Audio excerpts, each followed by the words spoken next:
Hi, I'm Dave, founder of Halloween Around, and today I'm talking about season 2 of The Last of Us. That's right, the zombie fungus apocalypse series that started out as basically Pedro Pascal trying to protect another child from the dangerous world around them, and slowly went full Game of Thrones this season. In some ways that worked, in some ways that didn't. So, first and foremost, I am going to get into spoilers for season 2. So, if you have not seen it, go ahead and watch the series and then come back here. You better come back. Let's get into The Last of Us season 2.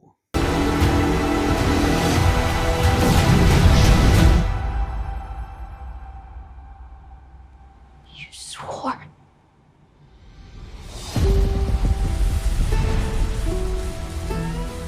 I know I've already made a disclaimer about how I'm going to get into spoilers. I'm going to make another disclaimer. I am not a fan of the game. Not that I don't like it, I just never played it. So I'm strictly judging this series as that, a series. So this is not the video to come to for like, oh, well, here's why this was done better in the game. As I understand it, a lot of things were more interesting in the game. The way that Ellie killed those people at the end was better in the game. Isaac, everything. Yeah, the way I understand it, everything was better in the game. Everything's always better in the source material. Anyone who's ever read a book that turned into a movie can attest to that. But I want to just look at it as a series.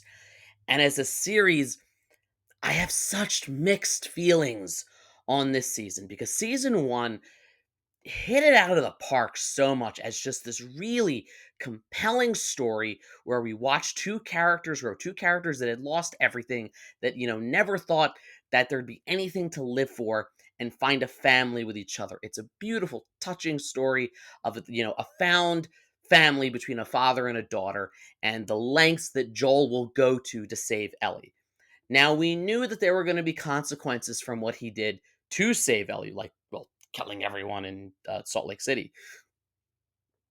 But I feel like season 2 really jumped the gun on it and like really rushed in. So basically, your first two episodes, well, your first episode's kind of like set up, see where everyone's been, catches up on the past few years.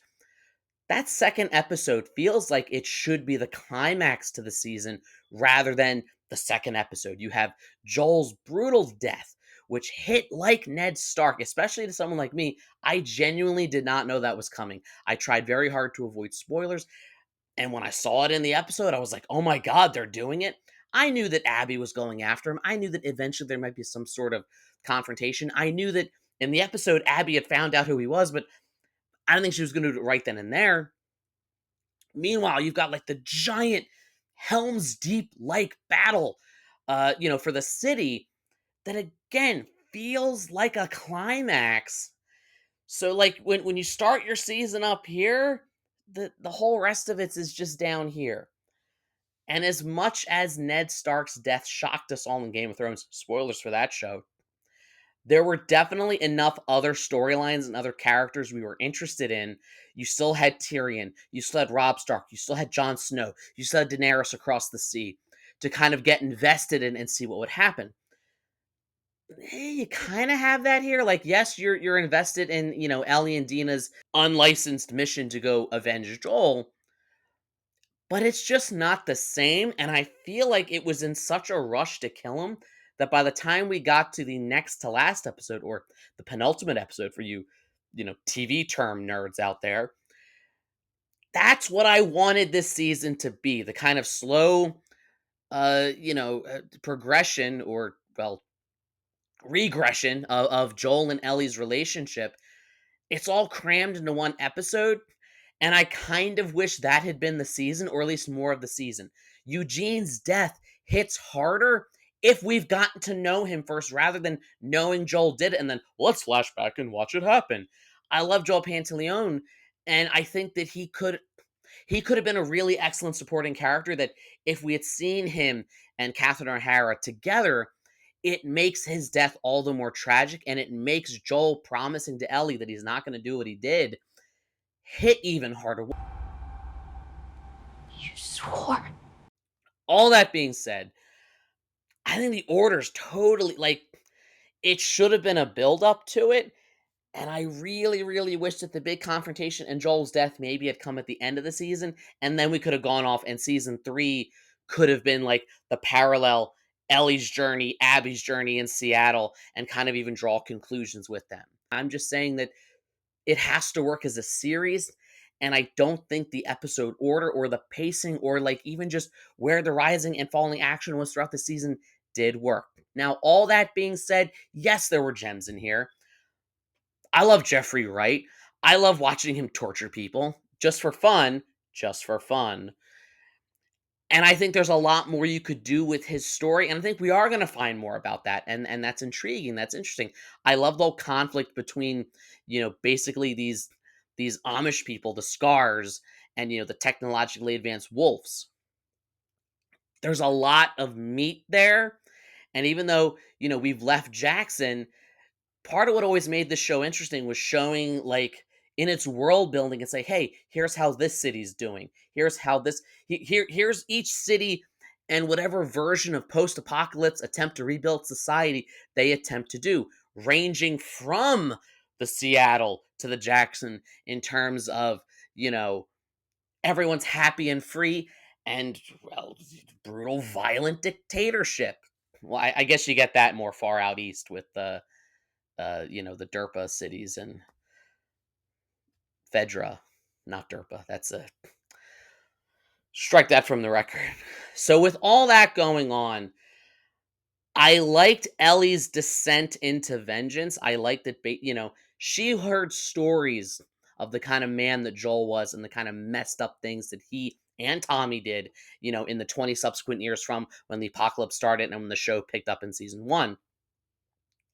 And it's genuinely interesting to see her go down that. I like that she has to wrestle with, she got Jesse killed by having him go after them to save them. She puts people in danger that didn't necessarily have to be, and she becomes bloodthirsty, vicious, and diabolical. And I love it. Not because I like those things, I don't, but because I like that it shows that there's no real hero or villain. And that's kind of the whole point, I think, of the season. And what we're going to see with season 3 with Abby's story is that neither Abby nor Ellie is a good guy, bad guy. They're both just people fighting for the ones they love and willing to do really messed up things for that. I just wish that I think we could have established that a little bit better. And I think I like Ellie and Dina's relationship. I know everyone mocked the "I'm gonna be a dad" line. Yes, it was kind of cringe. Yeah, it probably could have been written better. Yeah, finding it out immediately turned her on and led to some questions on my part about can the fungus be passed like as a bloodborne pathogen because of certain bodily fluids are. I don't like thinking about these things, but these are the things I think about. Could she, you know, infect Dina that way? But my biggest gripe, I think, is, and this is something that you see, my biggest gripe, and I think this is something that you see with a lot of post apocalypse media, is we kind of forget what it's really about. So we see this army of infected in the snow that attack the city. And it's never brought up again. It's never followed up with it. They don't regroup. We don't have to worry about how we're going to rebuild the city's defense. Like, we don't get any of that. And then we get, oh, it's airborne now, and we only ever see it explored once. Now, I love the character drama as much as everyone else does, but I kind of want to see more about the infected, and because it feels like they only kind of show up when it's convenient to the plot. It feels like, oh, when we need someone to come in and our heroes are trapped somewhere, oh, let's have some infected come through, and it distracts the guys who are about to kill them. So I didn't dislike this season. There were moments I genuinely loved. The whole episode, the infamous one where Joel dies and the big battle, amazing, epic. I just wish it had come later. And I really, really dug that next to last episode that showed you the sort of de-evolution of their relationship and how Ellie completely lost trust in him and the tragedy that she was trying to regain that trust before he ultimately died the very next day. I just I wish it had been ordered and paced a little differently, and I wish they had actually focused more remembering that this is a zombie infected show and have more of the it's almost like the episodes would forget that that was even a thing sometimes. But hey, this is just my rant. This is just my review. This is just my channel. Let me know in the comments, what did you think of season 2? What did you like? What did you dislike? I know I loved Jeffrey Wright as Isaac because he's probably my favorite new addition to this season. Just let me know what you thought. Tell me how I'm wrong. Come at me in the comments. It's what YouTube is for. Like, share, subscribe, all the YouTube stuff. If you don't, you may end up trapped in Seattle on a revenge mission with infected only rarely popping up when the script calls for it, and being hunted by creepy Amish scar people, and Jeffrey Wright burning your skin with a pot and pan made out of very high quality material, mind you. And as always, every day is Halloween.